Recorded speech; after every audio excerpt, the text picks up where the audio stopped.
Dans la brume matinale, l'une des capitales les plus dynamiques d'Afrique de l'Est se réveille. Nous sommes à Kigali, au Rwanda. Dans l'hôtel de ce quartier résidentiel, des clients un peu particuliers. Ce sont des étudiants, logés ici par leur université pour une centaine de dollars par mois, quand ils ne sont pas boursiers. Dans moins d'une heure, Daniel doit être sur le campus. Et tous les jours, c'est le même rituel. Can you please pass me a brush, like a hairbrush? No, I said hairbrush. What's this? Ce jeune Ivoirien de 22 ans est devenu complètement bilingue en anglais depuis son arrivée au Rwanda, il y a moins de 2 ans. Brown. Should be somewhere here. We're telling him to cut his hair so that he won't take this out. No, don't mess it up. Et il n'est pas seul à avoir traversé le continent pour venir ici. Ses colocataires sont zambiens et nigérians. Tous étudient à l'African Leadership University de Kigali. Des amis qui constitueront aussi son réseau professionnel dans quelques années. Okay. All right, bye boys. Si Daniel a quitté son lycée de Yamoussoukro pour venir jusqu'ici, c'est parce que des recruteurs de l'African Leadership University sont venus le chercher directement dans son pays, la Côte d'Ivoire. Plus que ses résultats, c'est sa personnalité très affirmée, tournée vers la réussite, qui les a convaincus. Je pense que les critères, en fait, c'est pas très académique, mais c'est beaucoup plus leadership et motivation. Donc, il voulait des gens qui voient ce qui se passe sur le continent et qui disent moi, je veux faire partie de ces gens-là qui vont transformer le continent. Il y avait 6000 candidats dans toute l'Afrique et ils ont pris que 180. Donc, c'était quand même assez compétitif. Des milliers de candidatures et au final, très peu d'élus. L'African Leadership University de Kigali, inaugurée en 2017, est l'une des plus sélectives du continent. Objectif de cette nouvelle université africaine, former les élites de demain sur le continent et non plus en Amérique ou en Europe. Elle a été créée par un homme, Fred Swaniker. Cet entrepreneur ghanéen de 42 ans, diplômé de l'université de Stanford aux États-Unis et passionné d'éducation, n'en est pas à son coup d'essai. En 10 ans, il a ouvert un lycée en Afrique du Sud et 2 universités, à l'île Maurice, puis au Rwanda. Et il ne compte pas s'arrêter là. L'Afrique a le taux de croissance démographique le plus élevé au monde, mais aussi la population la plus pauvre. Et d'ici 2050, 1 milliard de personnes auront besoin d'un emploi sur le continent. Donc si on n'accélère pas l'économie, on est assis sur une bombe à retardement. Pour y arriver, il faut créer nos propres institutions. Et c'est pour cela que nous voulons construire 25 universités qui vont former cette nouvelle génération de dirigeants et d'entrepreneurs africains. 1 an et demi après son inauguration, l'African Leadership University compte 600 étudiants. Un établissement installé dans un lieu pour le moins étonnant, au 2e étage de ce centre commercial, en attendant de déménager dans un campus plus grand.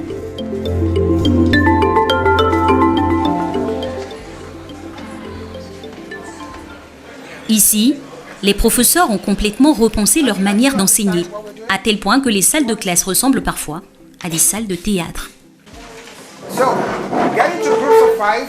Allez, vous vous mettez par groupe de 5 et vous formez un cercle. Tout le monde choisit 3 objets. Bon, est-ce que tout le monde est prêt? Ok. Alors, ce que vous allez faire, c'est que vous allez expliquer à vos petits camarades comment les 3 objets que vous avez choisis permettent de vous décrire. Ma vie est comme ce crayon. Vous prenez ce crayon, vous écrivez, et si besoin, vous pouvez facilement effacer, parce que ce crayon a une gomme.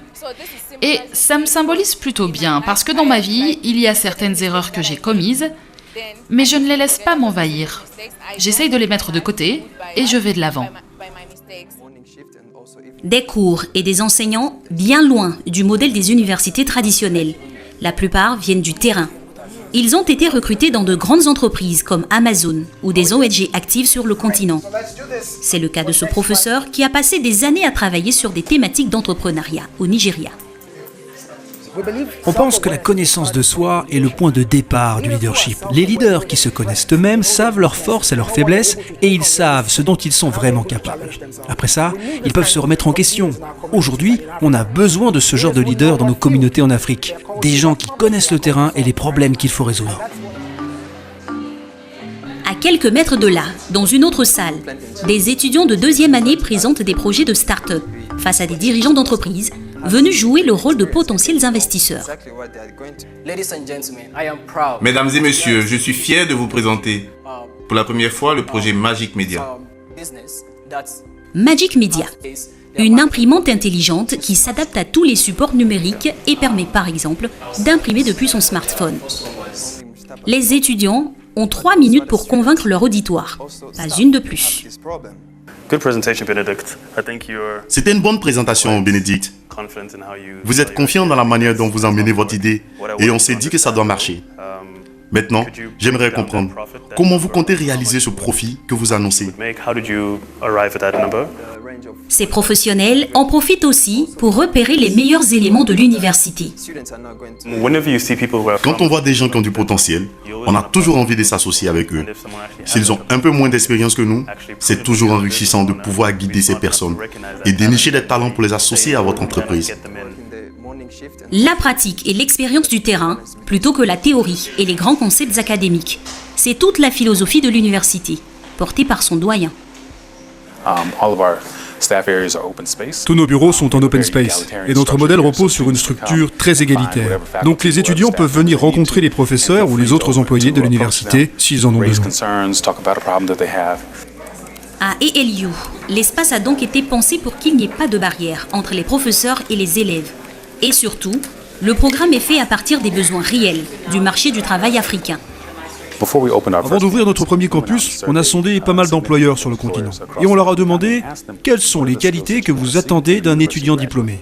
Et à partir de là, on a défini notre programme d'études basé sur le leadership. Devenir des leaders, tout un programme pour ces étudiants, sélectionnés parmi les meilleurs. Certains d'entre eux ont même refusé d'intégrer de prestigieuses universités à l'étranger. J'ai candidaté dans un certain nombre de facultés aux États-Unis, dont la NYU, l'Université de New York, et j'ai été admis partout. J'ai aussi obtenu des bourses pour aller étudier dans chacun de ces établissements. Mais au moment de choisir, j'ai décidé de venir à LU.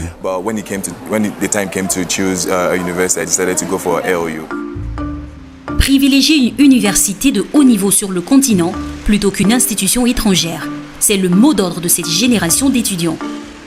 Fiers de leur continent, ils rêvent d'une Afrique unifiée qui se réalise par elle-même. C'est le cas de ces étudiantes. En fin de semaine, après les cours, elles se retrouvent dans un café de Kigali. Venues des 4 coins de l'Afrique, elles ont toutes la même ambition: entreprendre et occuper des postes à responsabilité pour transformer le continent. J'ai eu la chance de bénéficier de l'une des 25 bourses pour étudier la conservation de l'environnement à LU. Donc mon but, c'est de chercher quelles réponses on peut apporter à des défis comme le changement climatique sur notre continent. Son amie Hélène, quant à elle, veut poursuivre le combat féministe de sa mère dans sa communauté au Kenya. En sortant d'ALU, je veux retourner dans mon pays pour travailler dans l'éducation. Je veux encadrer des femmes pour qu'elles croient en elles. Il n'est pas normal que les femmes soient confrontées quotidiennement à des problèmes comme la violence conjugale, simplement parce qu'elles n'ont pas pu aller à l'école. On peut changer les choses, obtenir l'égalité des genres, c'est mon objectif en tant que féministe. Mais pour atteindre leurs objectifs, ces jeunes filles devront s'acquitter de frais de scolarité beaucoup plus élevés que dans la plupart des universités en Afrique. À ALU, les frais de scolarité s'élèvent à 4 000 $ par an. Cette somme peut grimper jusqu'à 8 000 $ si l'on prend en compte le logement et les frais de vie sur place. Mais au Rwanda, comme ailleurs sur le continent, les prêts étudiants sont quasiment inexistants. Alors, ALU utilise un système ingénieux baptisé Income Sharing Agreement, importé des États-Unis. Le principe est simple. L'étudiant emprunte de l'argent via un fonds financé par des investisseurs. Puis, une fois diplômé, il s'engage à reverser à ce fonds un certain pourcentage de son salaire pendant une période donnée. Pour en bénéficier, il suffit de signer un contrat avec l'université, comme Charline, une étudiante venue du Kenya qui n'aurait jamais pu étudier à ALU sans ce système de financement. Bonjour Christiane. Bonjour, comment vas-tu? Assieds-toi. Comment est-ce que je peux t'aider? Je voulais juste signer mon contrat et me renseigner sur les nouvelles conditions. Ok, alors allons-y.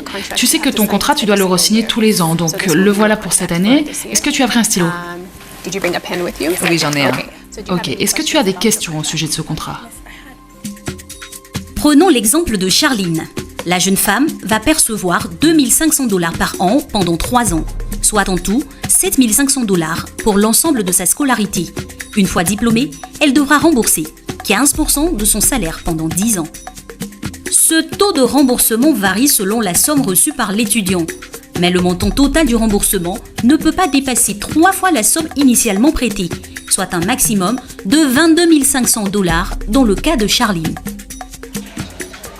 Pour résumer, plus les jeunes diplômés gagnent d'argent à la sortie de l'école, plus l'organisme prêteur en reçoit.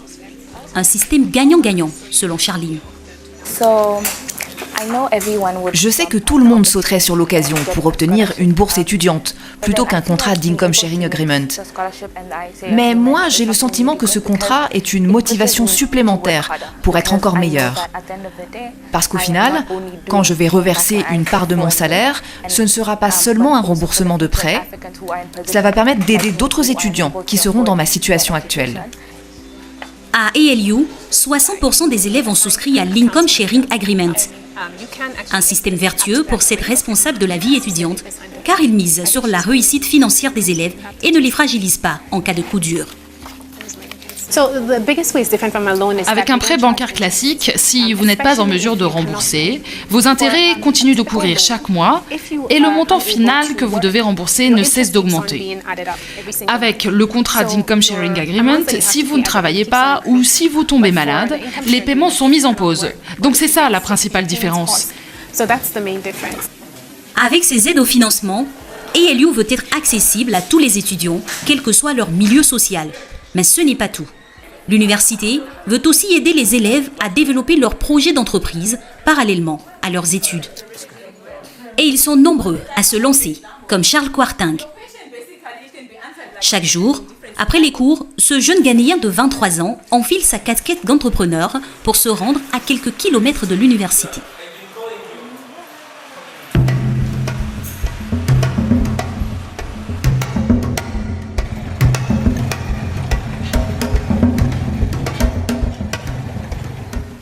C'est ici, avec plusieurs amis, que Charles a créé Volta Irrigation, un système d'irrigation innovant, 100% écologique, qui loue à des coopératives agricoles.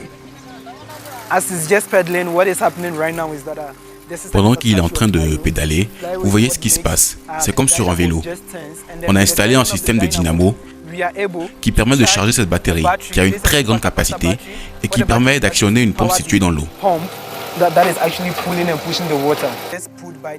L'eau puisée par la pompe est ensuite transportée grâce à un tuyau d'irrigation jusqu'à l'arroseur situé un peu plus loin. Une idée simple, efficace, qui a changé la vie des fermiers locaux. Donc là, c'est le système d'arrosage. Et ce qui est génial pour les fermiers, c'est qu'en pédalant seulement 20 minutes sur cette machine, cela permet de faire fonctionner la pompe pendant 4 à 5 heures par jour. Ce système permet ainsi d'irriguer une vingtaine d'hectares par jour. À ALU, Charles a bénéficié des conseils d'un coach pour l'accompagner dans sa création d'entreprise, mais aussi pour l'aider à faire connaître son projet. Nous avons eu la chance de représenter ALU Rwanda dans une compétition d'innovation en Angleterre. Nous en sommes revenus mi-septembre. Pendant cette compétition, nous avons affronté d'autres écoles comme Oxford, Harvard et Princeton, ou l'université de Pennsylvanie, beaucoup d'universités prestigieuses. La jeune start-up qui est allée jusqu'en finale, avant d'échouer au pied du podium, a tout de même remporté un prix de 10 000 $, de quoi fabriquer 4 nouvelles pompes comme la sienne. À l'image de Charles, l'étudiant ghanéen, ou de Daniel, l'étudiant ivoirien, les fondateurs d'ALU rêvent de former 3 millions de jeunes champions africains d'ici 2050.